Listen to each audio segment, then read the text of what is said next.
พร้อมแล้วพร้อมแล้วพร้อมแล้วเดินทางต่อขึ้นเขาเด้อบ้านนี้เด้อไปขึ้นเขาบ้านนี้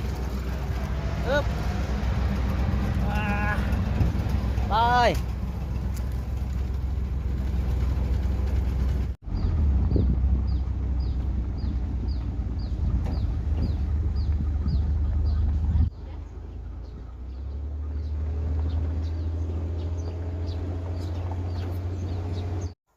มาใหม่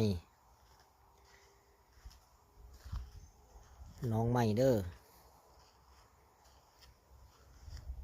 สิงห์ทะเลทรายโพวินครับเขื่อน4 ล้อ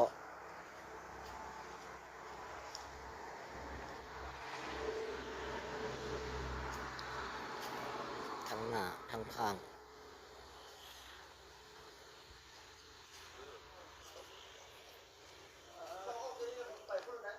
ท้าย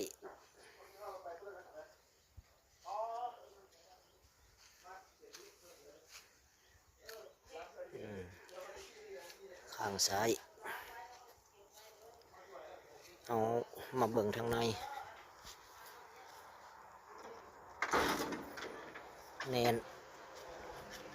ยังดีทุกอย่างเกียร์ออโต้เกียร์ออโต้โฟวินออโต้โฟวินความไว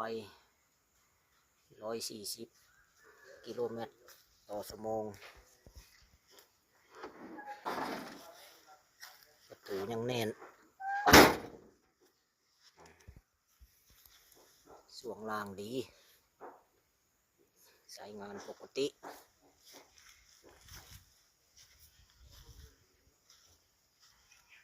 สภาพ90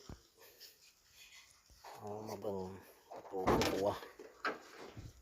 โอ้ดีทุกอย่างเพดมเพดานใส่ได้จักบ่มีอายมีควรประตูเงียบเสียงอัดเงียบใหม่ๆเด้อแบะตลาดใส่บัวทองเกี่ยมเสบียงอาหารออกสู่แนวหน้า